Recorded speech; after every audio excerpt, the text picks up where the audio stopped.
I want you to picture something in your mind's eye for a second. Just imagine a pair of hands bathed in this really warm, dramatic lighting, right? And they're perfectly poised over the black and white keys of a piano. Right, setting the scene. Exactly. And right next to that piano, you have a full jazz ensemble. You've got a saxophonist leaning back, eyes closed, a trumpet player, and like a trombone player, and they are all locked into this totally spontaneous, raw, deeply infectious groove. The music is just flying. Okay. And to the untrained ear, it sounds entirely loose, completely unscripted. It sounds like, a beautiful kind of chaos. It really does.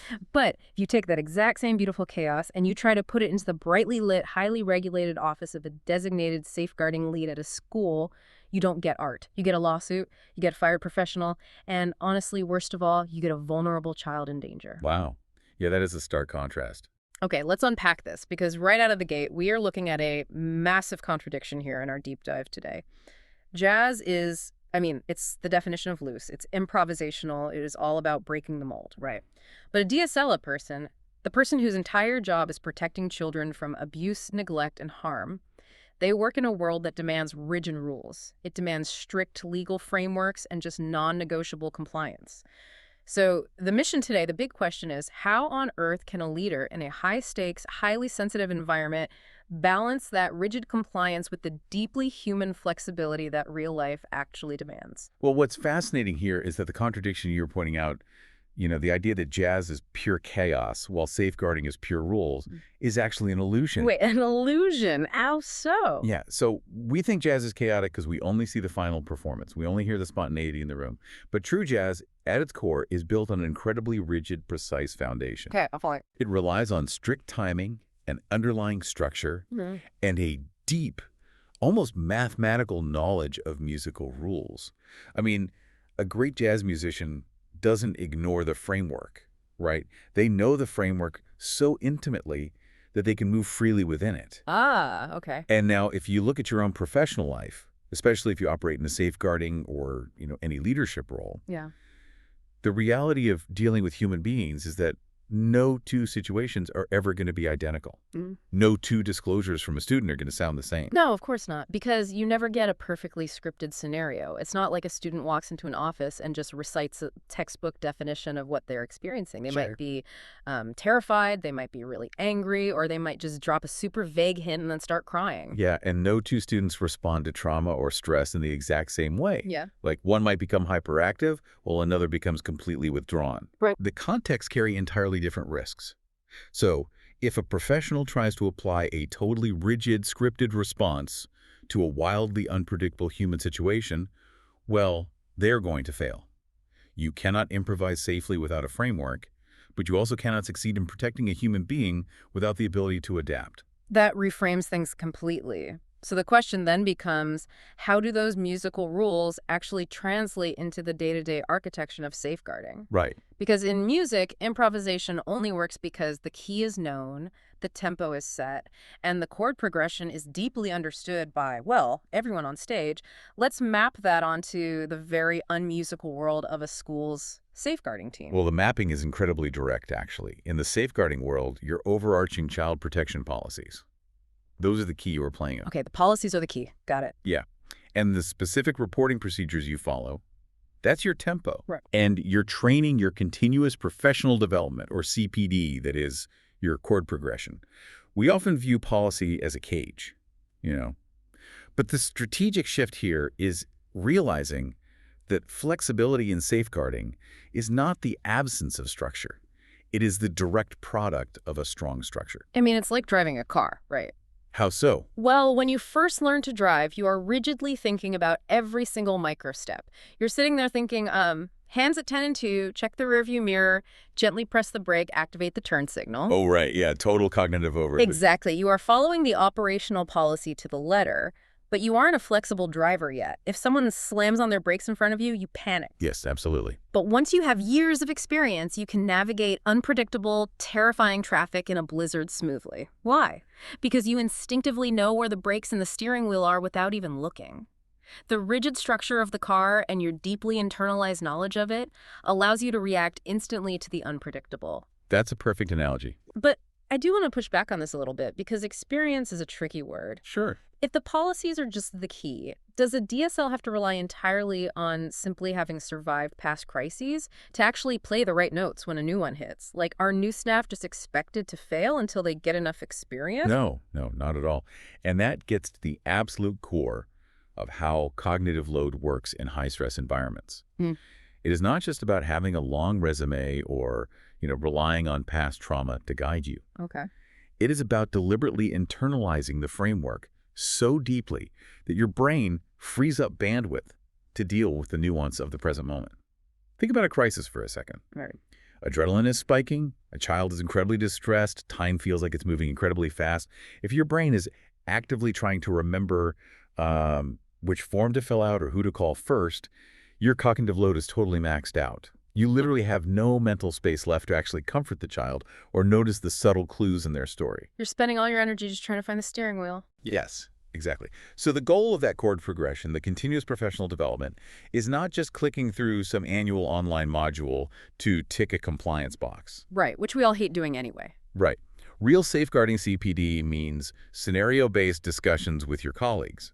It means sitting around a table and running through hypotheticals. Like, if a student says X, what do we do? If a parent refuses to answer the phone, what is our next step? Oh, making it practical. Exactly. Hmm. It is constant, active reflection on past cases so that the pathways become instinctual muscle memory.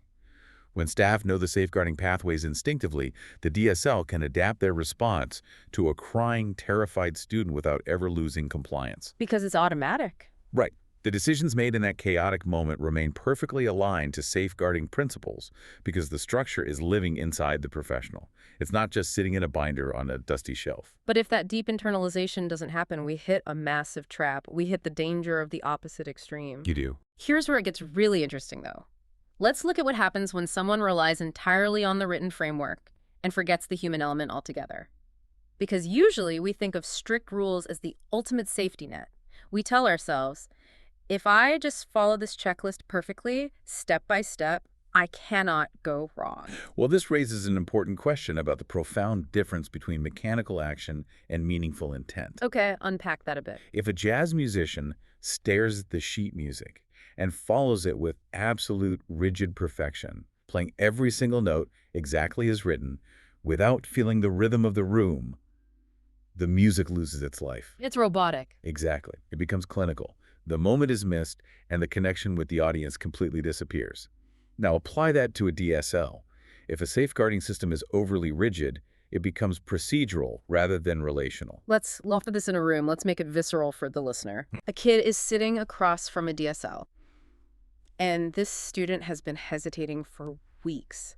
They are looking at their shoes, their hands are physically shaking, and they are finally barely starting to disclose a traumatic event at home. Such a delicate moment. And the adult in the room, who is absolutely terrified of getting the procedure wrong, holds up a hand and says, wait, I need to get the mandatory reporting form open. How do you spell your stepfather's last name? The connection shatters. It's in an instant. Gone. The student realizes they aren't talking to a human being who cares about them. They're talking to an administrator who is just processing a liability. Yeah. And they shut down. But wait, in a field as highly regulated as child protection, aren't professionals taught from day one that following the exact steps is the absolute only way to avoid liability? They are, yeah. So if following the checklist keeps the school from getting sued and keeps the practitioner out of jail, how can strictly adhering to the rules suddenly become a professional risk? Because, and this is key, what is the ultimate fundamental goal of safeguarding is to protect a human being. Not to protect the school's reputation, not to complete paperwork seamlessly, but to keep a child safe from harm. Right. Applying a policy without considering the context or prioritizing the bureaucratic process over the student's actual experience creates a massive blind spot.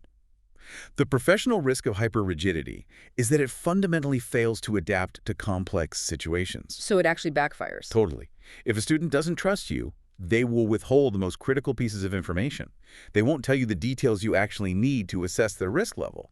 So, by obsessing over the perfect process, you ironically orchestrate a failure in protection. Wow.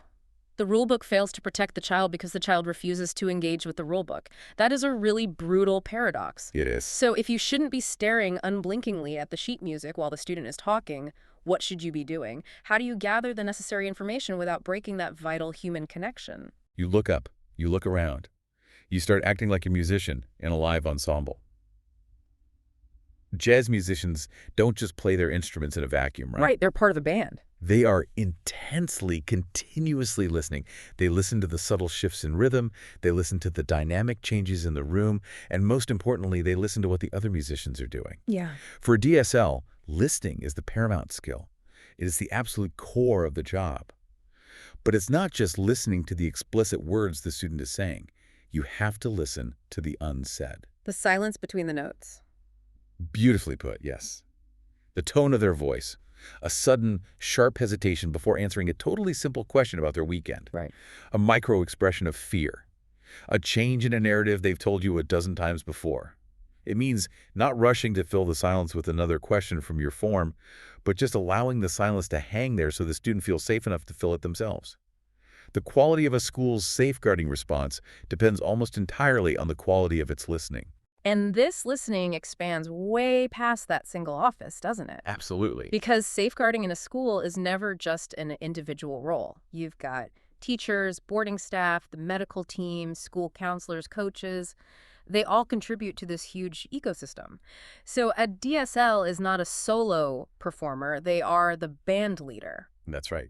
So what does this all mean? Let's demand some practical mechanics here. Okay, lay it on me. Clear communication pathways sounds great in a boardroom presentation, but how does that actually happen on a random Tuesday afternoon?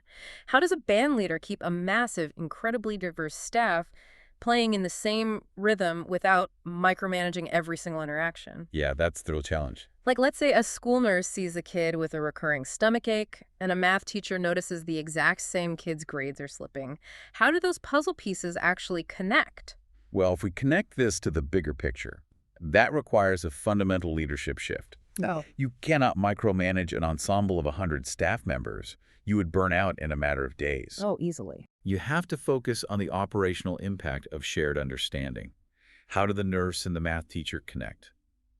They connect because the DSL has established a culture where logging microsignals is the norm, and they have built a centralized, accessible system to actually catch those signals. So they aren't just holding on to those observations in isolation. No, not at all. Yeah. They all understand the same chord progression we talked about earlier. The DSL trains the staff to understand that a stomachache isn't always just a stomachache, and slipping grades aren't always just laziness. Right. So if the nurse notes the physical symptom in the school's secure safeguarding software, and then the math teacher logs the academic drop, and maybe a boarding staff member logs that the student is isolating in their room at night. All these separate notes. Exactly. None of those single observations might trigger a mandatory child protection report on their own. But the DSL, the band leader, is looking at the whole score. They see the physical symptom, the academic symptom, and the social symptom all align. And suddenly, you hear the whole song. You see the full picture of that student's risk. That is how the triaging actually functions in real life. Yes. But we have to address the reality of human error here. Even the most perfectly synced jazz ensembles in the world make mistakes. Someone misses a cue, someone plays a blatantly flat note. It happens. In music, timing slips, and the entire band just has to recover and realign. In the context of safeguarding, judgments won't always be perfect.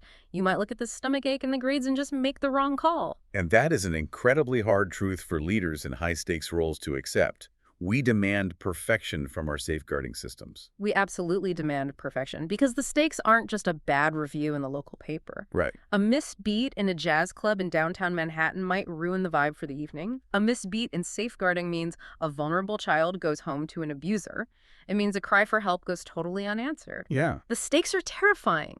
So how on earth does a leader foster an environment where people feel safe enough to log those microsignals, make judgment calls, and actually learn from mistakes when the cost of failure is so monumental? Well, this is where we have to explicitly state where the jazz analogy ethically and legally breaks down. The stakes are totally different, and we really cannot romanticize the job. A DSL must never adopt the idea that safeguarding can be purely improvisational. Never. No. There are hard, unyielding safeguarding thresholds that require absolute strict compliance.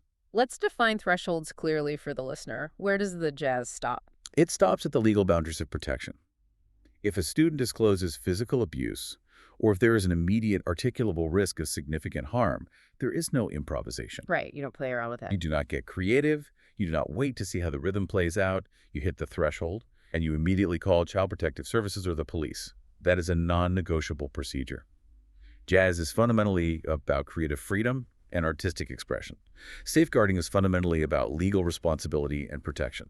So how do you reconcile those two realities? How do you lead a culture that is both adaptive to nuance but strictly bound by legal thresholds? It requires an incredibly sophisticated level of leadership, one that's based on responsive correction rather than the facade of perfection. Responsive correction. Yes, you don't foster a culture that says mistakes are fine, just improvise. You foster a culture where the staff understands the framework so deeply that they can adapt their approach to the human in front of them without ever crossing those non-negotiable legal lines. Okay, I see. And when a judgment call is made, say, deciding to monitor a student's behavior for another week rather than intervening immediately, the system must be built to constantly review that decision. Catching the flat note early. Exactly. Responsive correction means having the humility and the systemic mechanisms to say, hey, we made this call yesterday based on what we knew, but we just got a new piece of information from the math teacher today. Our previous judgment was wrong. The risk is higher than we thought. We escalate immediately. Wow. The strength of the system isn't that it never makes a mistake. The strength is that it is structurally designed to catch and correct its own misalignments before they result in harm. It's asking a system-level question. Do your staff just blindly follow the safeguarding processes because they are terrified of a lawsuit? Or do they understand the why behind those processes well enough to apply them intelligently? That is the core difference between a reactive culture driven by fear and an adaptive culture driven by profound understanding. Exactly. Which really brings us full circle on our mission for this deep dive today. Yeah. We started with the question of what happens when the rulebook fails to protect the child. And we've seen how true flexibility isn't about throwing out that rulebook, right? It's about knowing it, the key, the tempo, the chord progression so intimately that it frees up your cognitive bandwidth to focus on the human being sitting right in front of you. Yes, that's it entirely. And we've walked through the visceral danger of staring so closely at the policy sheet music that you basically shatter the trust of a vulnerable student by treating them like a bureaucratic checkbox. We've also seen that the work is inherently collaborative. You are leading a massive, diverse ensemble where the true quality of protection doesn't come from one heroic individual, but from the collective, systemic ability to listen. Gathering those subtle, disparate signals from the nurse's office to the math classroom and bringing them together to hear the full song. Right. And while we recognize that the beautiful metaphor of a jazz club hits a hard wall when it comes to non-negotiable legal thresholds, the underlying truth survives. Jazz isn't chaos, it is structure expressed through human responsiveness. And your safeguarding system, or honestly whatever leadership framework you operate in, must be the exact same. Yeah, that's a great takeaway. It has to be structured enough to guide your team safely, but deeply, instinctively flexible enough to respond to the actual human being sitting across the desk. So as we wrap up, I want to pass a challenge directly to you, the listener. Think about your own work. Think about the high-stress, complex situations you navigate every day. When the pressure is on, are you just blindly following a process to protect yourself? Or have you internalized that structure enough to apply it with genuine human judgment? It's a really profound question to evaluate your own leadership with. And I actually want to leave you with one final thought to mull over, building on the mechanics of that ensemble we talked about. Let's hear it. We discussed how a jazz masterpiece relies just as much on the silent space between the notes as it does on the notes themselves. Yeah. When the bassist purposefully steps back and stops playing just to allow the piano to breathe, that silence is an active choice. So if your organization's formal policies, your mandatory meetings, and your strict reporting procedures are the notes being loudly played, what is the space in your culture? Oh, wow. Perhaps the true safety of your environment doesn't just live in the official documents and the scheduled reviews. Perhaps it lives in those quiet, undocumented moments. The informal observation of a student lingering in the hallway, the brief, unstructured check-in between two colleagues grabbing a coffee, the subtle, unspoken attunement to a shift in someone's energy. Pay attention to the silence. Maybe those quiet spaces between the notes are what truly keep a complex system from falling apart. Just picture those hands perfectly poised over the keys one more time. The rigid mathematical structure is there beneath their fingers, but the music, the protection, that happens in the moment. Thanks for taking this deep dive with us.